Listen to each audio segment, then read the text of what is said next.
que aquejan a la sociedad de hoy. Es decir, estamos en un programa de familia, pues tengo que hablar de las cosas que están afectando la vida familiar y la vida social, no en Colombia, sino en el mundo.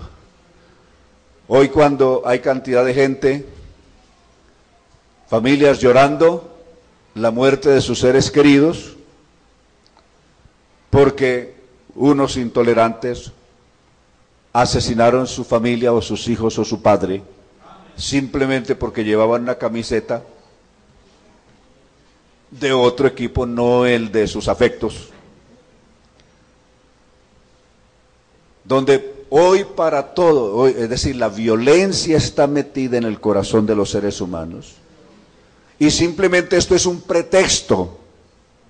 Decir, hacer esto, que lo maté porque llevaba esa camiseta, simplemente hay una sed de sangre terrible, hay una violencia engendrada tremenda en el corazón, y entonces encuentran cualquier pretexto para matar. Como el que es fumador, encuentra cualquier pretexto para fumar. Es que yo estaba tan desesperado, es que tenía tanta preocupación, es que me tenía tan preocupado ese problema, el otro que me tuve que fumar unos cigarros porque no aguantaba. O el otro que, no es que en esa celebración que estábamos no pude aguantar y me tuve que tomar una cerveza, me tuve que tomar unos tragos, es que no aguantaba la emoción. Entonces, simplemente es un pretexto baladí, pero eso no es verdad. ¿Cuál es la verdad? La tremenda descomposición que hay. Pero la pregunta es, ¿y dónde comienza esa descomposición? ¿Dónde creen que comienza? No comienza en la universidad. No, eso comienza en la calle. No, eso comienza en el hogar. Eso comienza en la familia. ¿Dónde aprenden los muchachos a ser violentos? En el hogar. ¿Dónde aprenden a no respetar a sus semejantes? En el hogar. No es posible esperar que un hijo aprenda a respetar cuando sus padres no saben respetar. No es posible que un muchacho aprenda buenos valores cuando en su hogar no los hay. No hay forma de que un muchacho aprenda a ser tolerante cuando en su hogar no existe tolerancia, sino violencia, gritos, malos tratos, empujones, divorcios, separaciones. Todo eso es combustible para que haya toda la violencia que hay. Todo eso. Entonces, a eso agréguele más, le han metido más leña todavía.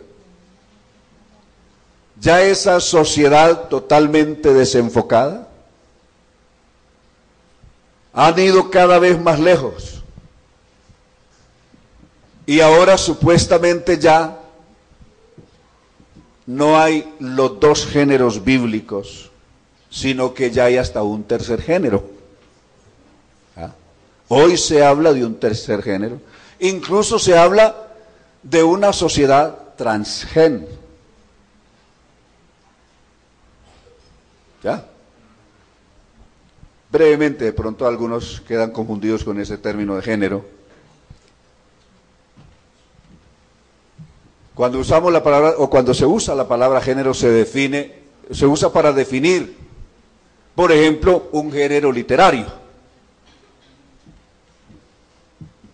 Determinado género literario, determinadas obras de arte, cierta definición según el estilo de arte que se tiene, pero especialmente cuando hablamos de género, se habla de hombre y mujer. ¿Sí? Género, hombre, macho o hembra, femenino o masculino, ¿correcto? Eso es género. Define biológicamente y sexualmente lo que es un individuo, a qué grupo pertenece. ¿Ya? Pero eso es biológicamente. Eso es bíblicamente. Eso es sociológicamente.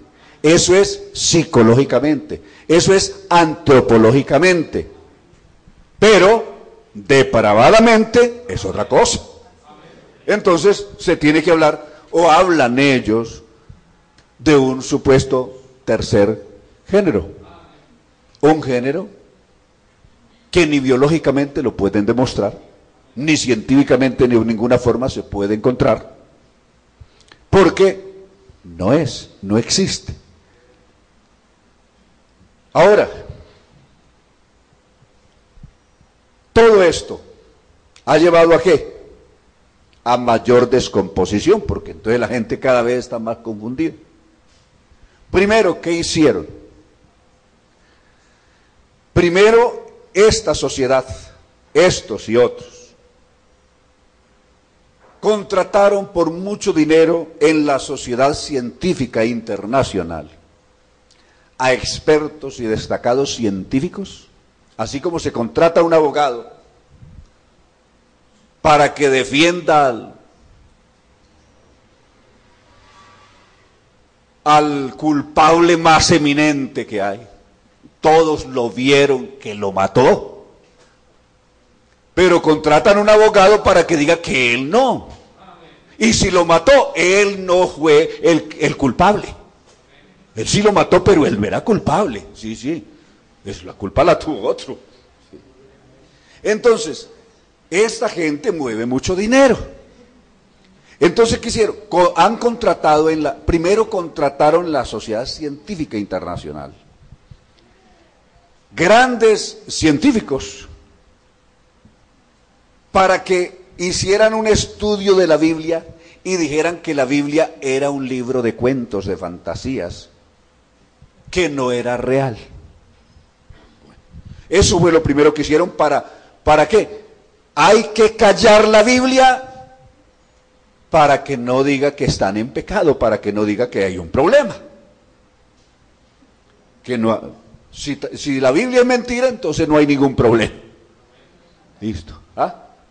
Se puede matar, comer del muerto, seguir en un mundo del canibalismo que hay tan espantoso, como aquel canalla que hace poquito, la semana anterior, abusó de un niño de solo 7 meses, quien murió en Bolivia, y después el bandido se suicidó cuando vio cogido por las autoridades. ¿Se imaginen el mundo de monstruos que vivimos? ¿Ah? Vivimos en un mundo de monstruos, una sociedad monstruosa. ¿Ah? Entonces, volvemos al asunto. Resulta que con todo ese trabajo que hicieron y todos los millones de dólares que gastaron buscando hacer el trabajo para probar que la Biblia no era verdad, esta sociedad científica terminó descubriendo lo contrario. Que la Biblia es verdad 100%.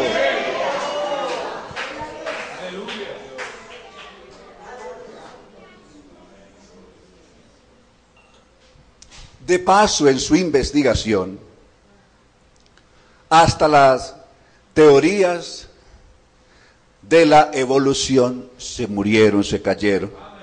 Y la Sociedad Científica Internacional dijo, lo de Charlie, es decir, la teoría de la evolución, hay que echarla a la basura, eso murió porque eso no es verdad. Terminaron descubriendo que la Biblia tiene la verdad. Eso ha pasado en la Sociedad Científica Internacional. Pero luego, el diablo no se queda quieto. Entonces, ¿qué han hecho? Han contratado recientemente a un grupo de teólogos también con tendencias gay. Contrataron un teólogo alemán de la movimiento luterano y a un grupo de exégetas y traductores de la Biblia para buscar, bueno, la Biblia es verdad, lo que no es verdad es cómo la Biblia se ha interpretado. Hay que reinterpretar la Biblia. Entonces, le han hecho una reinterpretación a la Biblia. Y según esa reinterpretación, la Biblia toda apoya el tercer género.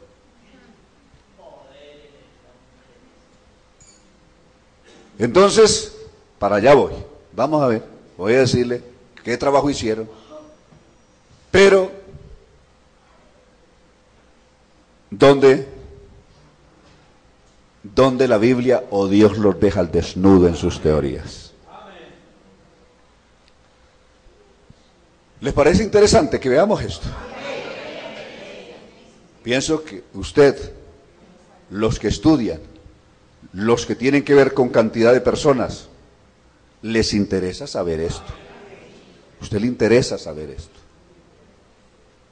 Yo pensaba esto haberlo presentado en una dominical, pero es que hay tantos temas para los domingos.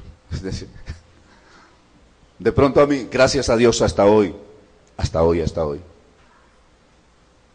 Espero que así sea siempre. Todavía no me pasa lo que a algunos les ha pasado, que dice, hermano, llevo 2 años predicando en esa congregación y ya los sermoncitos que tenía ahí en la agendita ya se me agotaron. ¿Por qué no me traslada para otra parte? Que es que el sermón que ya menos he predicado, lo he predicado 30 veces y la gente ya se lo sabe de memoria. Entonces, hermano, yo ya no tengo qué hacer. A mí, por la gracia de Dios, hasta hoy me pasa todo lo contrario. Quisiera tener tiempo para enseñar tantas cosas.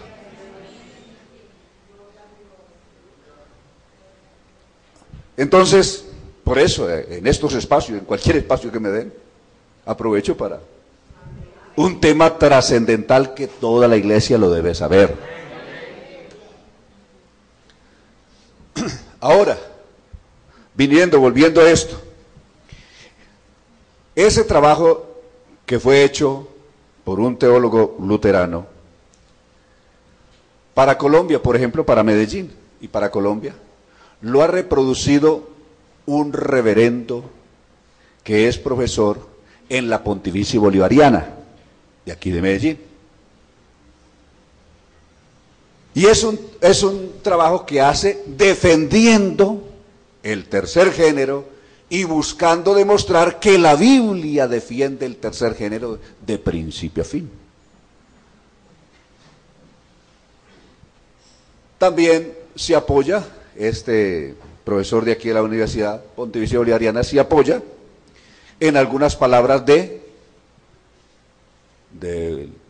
llamado Juan Pablo II, que dijo que las personas más preferidas por Dios eran los gays. Entonces este reverendo busca apoyar todo eso, incluyendo pues haciendo esta cita de este papa.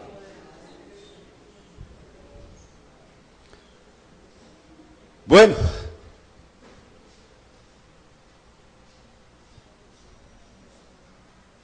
quisiera tener tiempo para decir otras cosas, por ejemplo, y ahondar un poco sobre una cosa.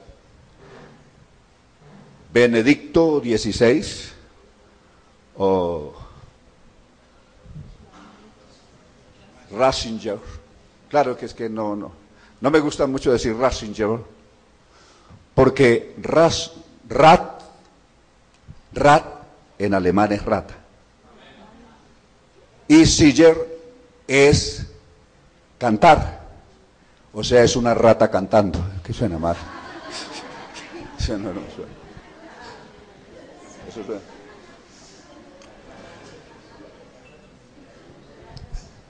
No suena como bien, ¿cierto?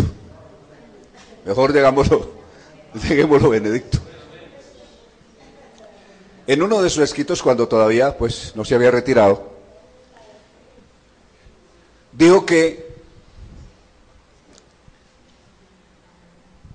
la pedofilia hasta el año 1970 no era un delito. No era un delito. Que eso en el seno de la Iglesia Católica, él reconoce que eso se practicaba, pero que eso era normal, que era un hecho normal, común y corriente, que nadie lo censuraba. Que fue a partir del año 1970 que lo volvieron delito. Una manera de justificar, de tratar de defender todos los de, incluso los de más alto rango en su organización, acusados de pedofilia. Y decir, no, pero es que los están acusando de un delito que no era delito. Bueno, eso lo hacía todo el mundo y eso era normal. Bueno, pero vayamos al asunto. A ver, ¿cuál es la defensa? ¿Cuáles son los argumentos de la defensa? La hermana Claudia me va a colaborar rápidamente con estas citas que le voy a dar. Tomaron, por ejemplo, capítulo 19 del libro de Génesis. Y al tomar el libro de Génesis, que habla de la destrucción de Sodoma y de Gomorra, de los versos 4 en adelante, ¿correcto?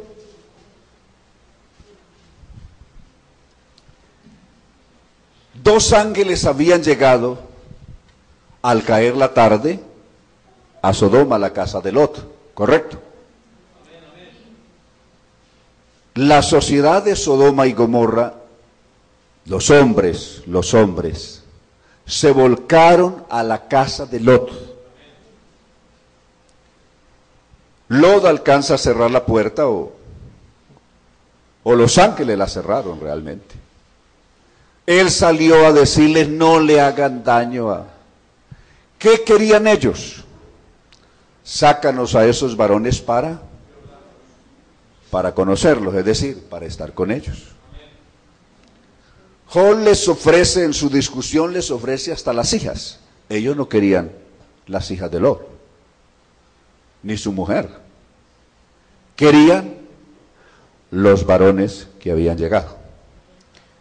Primera defensa, primer argumento supuestamente de defensa, de reinterpretación de la Biblia, que hacen estos doctorados en teología. Dice que estos hombres se volcaron allí, no porque fueran a violar a estos, sino que porque el límite de la ciudad, de los hombres en la ciudad, ya se había llenado y ya no permitían más hombres en la ciudad. Que era un asunto de defensa de la ciudad que ellos habían establecido, o un censo diciendo, bueno, en esta ciudad solamente hay capacidad para tantos hombres, y de ahí para allá ni uno más vamos a permitir. Que entonces lo que ellos vinieron fue a expresar, fue violencia, buscar no violarlos, sino expulsarlos de Sodoma, porque no permitían más hombres en la ciudad. Ese es el argumento que han sacado a relucir en este pasaje. Lo mismo hacen con el libro de Jueces, en su capítulo 19, de los versos 18 en adelante, cuando llega un levita a posar en la casa de un hombre, en la tierra que por aquel entonces poblaba la tribu de Benjamín. Este levita, pues un levita descarriado, iba con su concubina y se acercó a aquel lugar para pasar allí la noche, y los benjaminitas vinieron, eso está ahí escrito, igual hicieron violencia, correcto. ¿Qué pedían? No que le sacaran la concubina del hombre, sino que lo sacaran a él, al levita, correcto. ¿Para qué? Para conocerlo, es decir, querían abusar de él. Como el dueño de casa no lo hizo, Finalmente ellos de odio, lo que sea, mataron a la mujer. Listo. Defensa, reinterpretación del texto que hacen estos caballeros. Dicen en esa defensa, en la reinterpretación de los sabios, dice que igual, la intención de ellos no era abusar del levita, sino expulsarlo de su territorio. Pero eso no es verdad. Cuando usted sigue leyendo, notará que cuando las autoridades de los benjaminitas se dieron cuenta el tipo de pecado que estos hombres habían cometido, se pusieron furiosos. Y cuando las otras tribus de Israel se dieron cuenta, sí que más, y vinieron y hasta los persiguieron hasta matarlos, porque habían cometido uno de los pecados más abominables ante los ojos de Dios. Es lo que sigue diciendo el texto.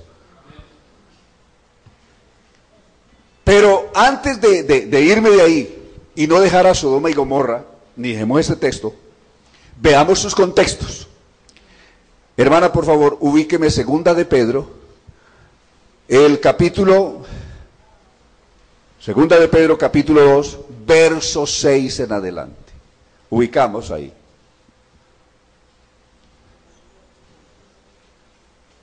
Yo aquí no tengo ningún bosquejo, aquí lo que estoy es mirando la página, a ver cómo estamos saliendo. Ustedes son los que están leyendo allá. Verso 6 en adelante, ¿qué dijo?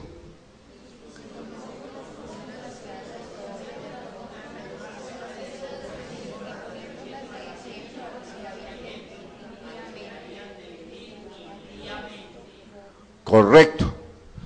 Si solamente los iban a expulsar porque no permitían más hombres, ¿eso era un delito? ¿Sería una cosa tan grave que Dios castigaría con tanta ira que los destruyó a todos? Veamos más, veamos qué es lo que pasó. Judas, ubicamos el verso 7 de Judas. ¿Qué dijo Judas en su verso 7? Como Sodoma y Gomorra, ¿que qué? Léalo.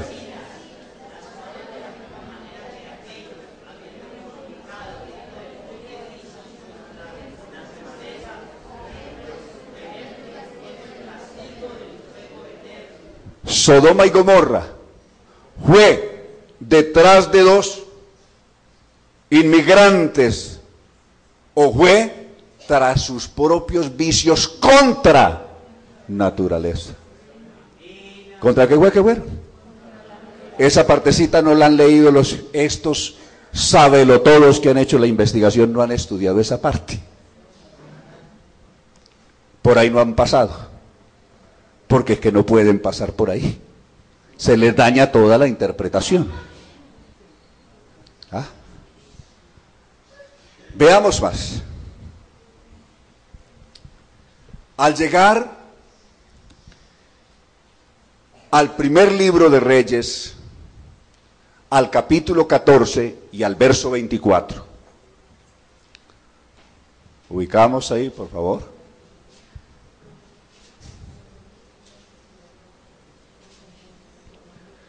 ¿Qué tenemos ahí? ¿Qué dice el texto?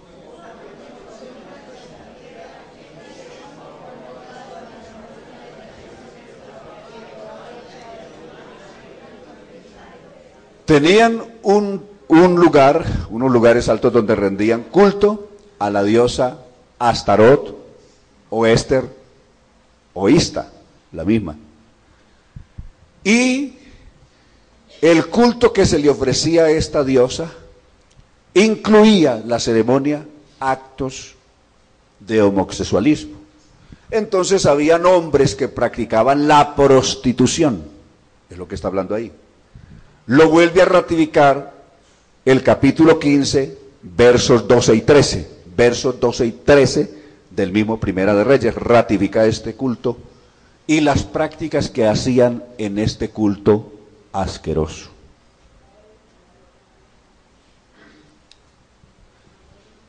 ¿Qué dijeron entonces? Cuando leyeron esto, los reintérpretes de la Biblia dijeron, no, eso es en cuanto al culto a Dios, claro. Que es que las personas que ofrecen culto a Dios, sí no pueden practicar eso. Porque hacen parte del culto a Dios. Pero el resto de personas que no pertenecen al culto a Dios, sí pueden practicar, vivir su vida normal, claro. Pregunta. Toda persona que ha sido llamada por el Señor para salvación, ¿hace parte del culto a Dios o no hace parte del culto? Si se considera un hijo de Dios, ¿hace parte del culto a Dios? Eso era los reintérpretes, que esas cosas no se podían practicar en el templo de Dios, dicen los reintérpretes. Veamos rápidamente con Primera de Corintios capítulo 6, verso 18 en adelante, verso 17 en adelante. Primera de Corintios 6, 17. ¿Qué tenemos ahí?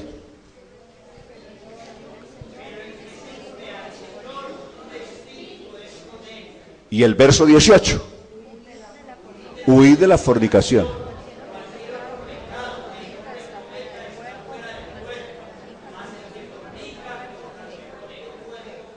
Seguimos. ¿Qué dice más?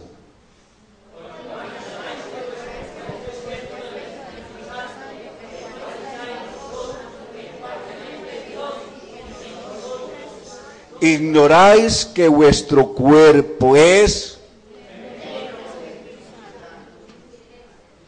Somos parte del culto, ¿no? Y nuestro cuerpo hace parte del culto, ¿no? Nuestro cuerpo es el templo de Dios. Los intérpretes decían que eso se podía practicar fuera del templo, no en el culto a Dios, que Dios lo que estaba condenando era que esas cosas se hicieran en el culto a Dios. Pero es que si una persona ha sido salva, hace parte del culto a Dios, y el verdadero templo de Dios es su propio cuerpo. Entonces, ¿dónde queda la reinterpretación?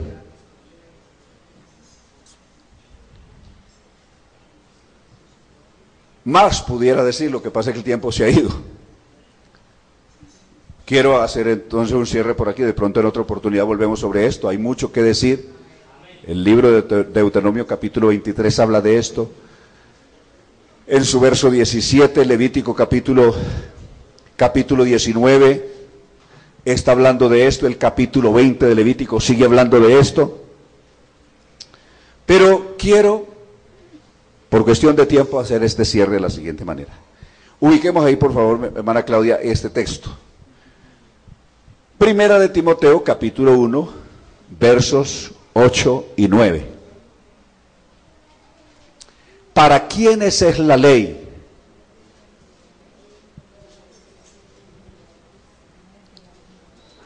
Uno, 8 y 9. ¿Estamos? ¿Qué dice?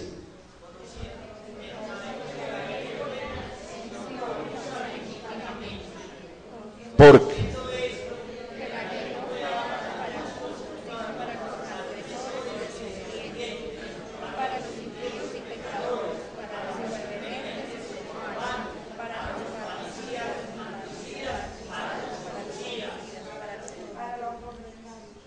mire, ¿a quiénes incluyó? ¿Qué grupo incluyó ahí?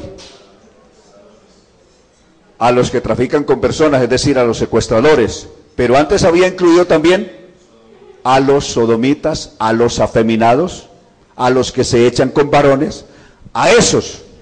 Dijo, para ellos es la ley. Es decir, el juicio de Dios, el castigo de Dios es para todo ese grupo de personas. ¿Correcto? Pero con esto sí, entonces decir, mire, hay que decir las cosas como son. No solamente es un pecado de condenación el ser gay, el ser un borracho también, el ser un idólatra también lo es, el ser un maldiciente también lo es, el ser un secuestrador o traficante con personas, como la famosa trata de blancas que hoy hay, porque ya la mayoría de versiones esa palabra secuestrado la traducen como personas o los que trafican con personas. Es lo que dicen ya las versiones más actuales. Los que trafican con personas. Entonces, todo ese tipo de delitos es igual. Es decir, el que practica cualquiera de esos, dice, ¿sabe qué? Yo no soy gay, pero es un borracho. Dígame, ¿es un pecador o no lo es? No hace aquello, pero es un idólatra. ¿Es un pecador o no lo es? No hace aquello, pero es un aborrecedor. ¿Es un pecador o no lo es? No hace aquello, pero es un ladrón. ¿Es un pecador o no lo es? Es decir, lo que hay que decir es que ese no es el pecado más grave.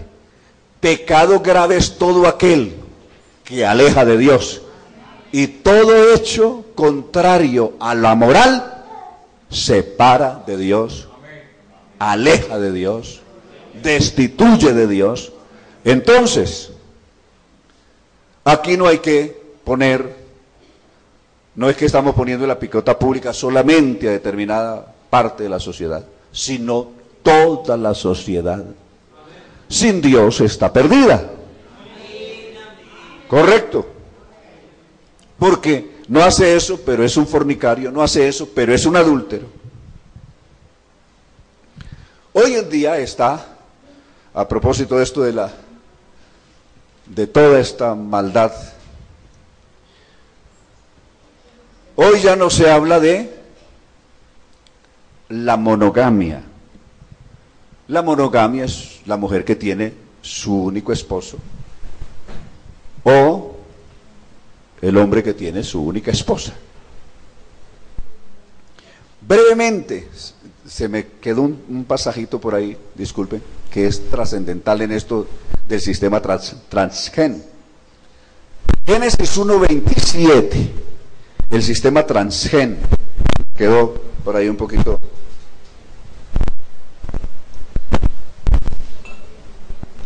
No importa que me pase un poquitico de las y media. ¿Qué dijo el verso 27?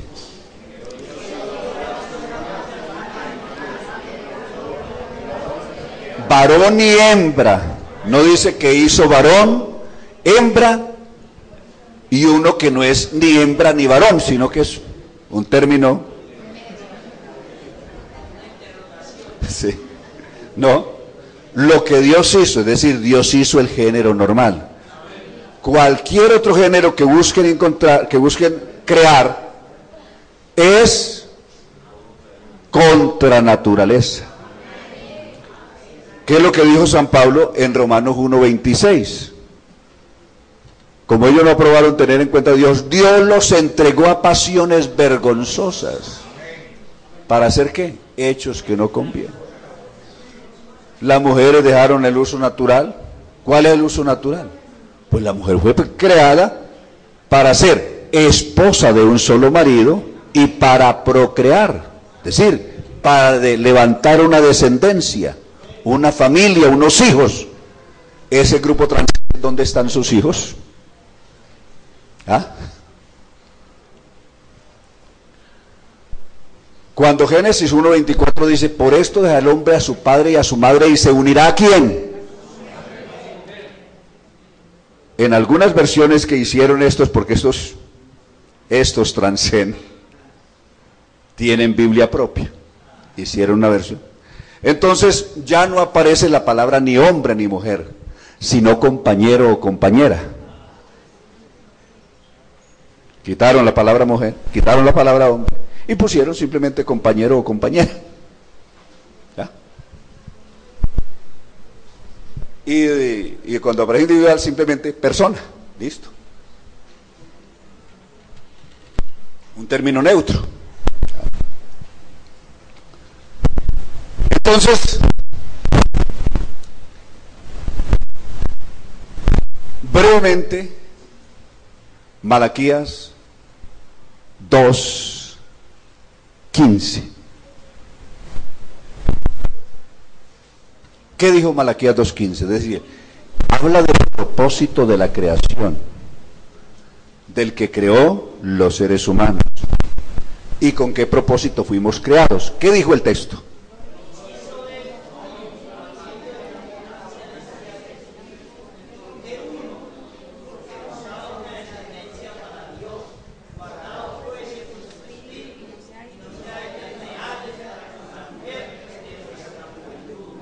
Buscaba una descendencia. Dios no hizo 3 personas, hizo uno.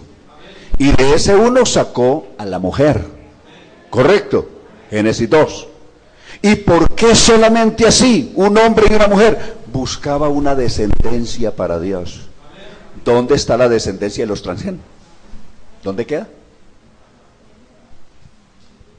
Entonces, ¿dónde está el asunto?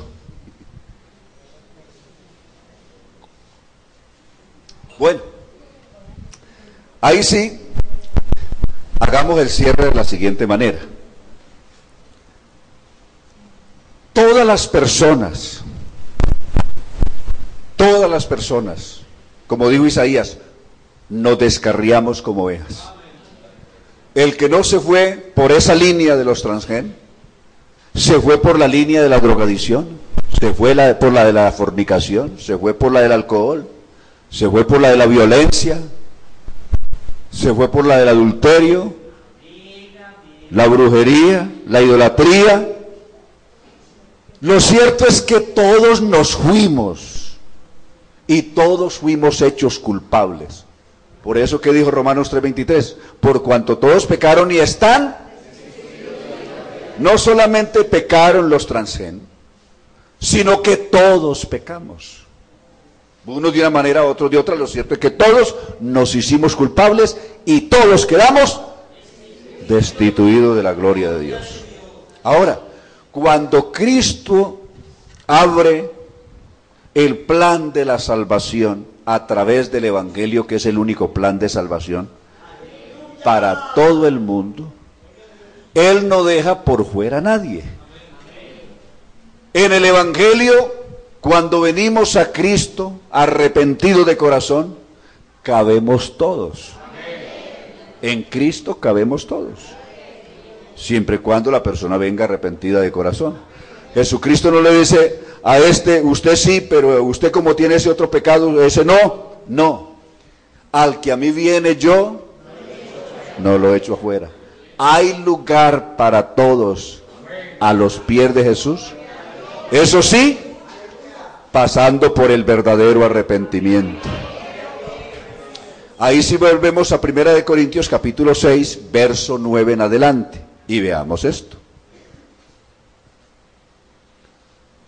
¿Lo tenemos? ¿No sabéis que qué? Que los injustos no heredarán ¿qué? El reino de Dios. No erréis. ¿Que quiénes?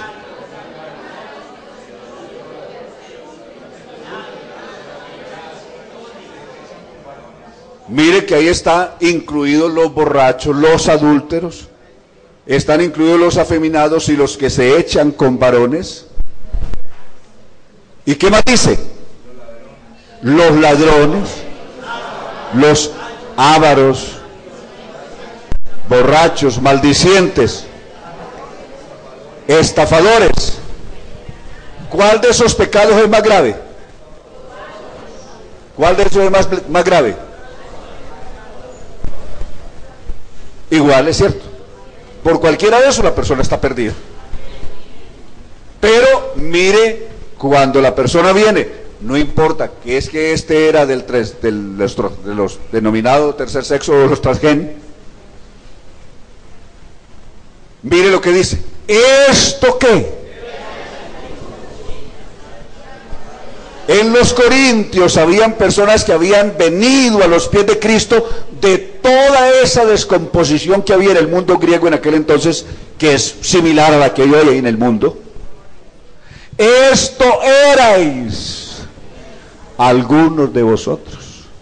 Ahí están los que habían sido afeminados, los que eran homosexuales, incluso los que hoy se llaman polígamos, como los escándalos que ahora acosan a ex primera dama de Washington y ex secretaria recientemente de Estado, la señora Hillary Clinton, que por ahí se le fue la lengua al esposo y salió diciendo que su esposa, que también tiene sus compañeros, ha tenido sus compañeros, solamente él ha tenido sus compañeras, sino que ella también ha tenido sus compañeros, pero que ha tenido muchas más compañeras que compañeros. Entonces hoy hay ese mundo corrompido, que se define como un mundo polígamo, es decir, hace de todo, atiende de todo. Es hombre, es mujer, es hombre, lo que quiera, en toda esa sociedad corrompida que hay. Entonces, pero cuando una persona se arrepiente de corazón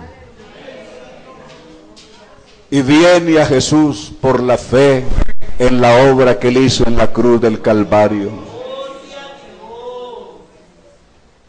en el Calvario no se le dice, estos pecados los puede lavar mi sangre y estos no. Si viene arrepentido de todo corazón, dispuesto a renunciar a esa vida cualquiera haya sido, entonces allí hay salvación, allí hay perdón, el perdón más generoso, allá hay oportunidad con Dios única, gloriosa y suficiente para perdonar al más vil pecador. Esto erais algunos de vosotros, pero ya que ya habéis sido lavados. ¿Quién los lavó? La sangre de Jesucristo. Apocalipsis 1:6, de Jesucristo, el testigo fiel, el primogénito de los muertos, el soberano de los reyes de la tierra, el que nos amó y nos lavó de nuestros pecados con su sangre, a él sea la gloria. Ya habéis sido lavados. ¿Ya habéis sido qué? Justificados. ¿Y ya habéis sido qué? Santificados. Lavados, justificados y santificados. ¿Por qué? Por el nombre del Señor Jesús, por el grande nombre del Señor Jesús, por el grande nombre del Señor Jesús y por el Espíritu de nuestro Dios. Alabanzas al Señor. Les ruego estén de pie. Démosle gracias al Señor esta noche. Alabanzas a Dios. Alabanzas al Señor. Cuando usted hable con una persona de estas, no está hablando con alguien que es más pecador. Está hablando con un pecador que es tan pecador como un borracho o como cualquiera otro. Que como persona tiene ciertas tendencias o ciertos apetitos.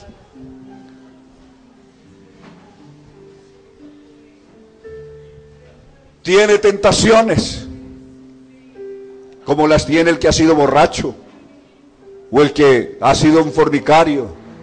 Tiene tentaciones, pero si se arrepintió de todo corazón, Jesucristo es poderoso para guardarlo y librarlo y auxiliarlo en toda tentación. No hay que torcer la Biblia para justificar el pecado. Lo único que hay que hacer es arrepentirse de todo corazón y ser libre de sus pecados. Alabanzas a Dios. No hay que buscar justificar conductas. Hay que reconocer que todo desvío es un pecado. Alabanzas a Dios. Y que si vivimos para Dios, necesitamos ser santos, no importa de dónde venga, por dónde haya pasado, de qué tendencia, de qué oscuridad haya venido. Quien viene a Jesús no andará en tinieblas de aquí en adelante, sino que tendrá la luz de la vida. Soberano Señor Jesús, le damos gracias. Bendecimos y exaltamos tu nombre glorioso para siempre.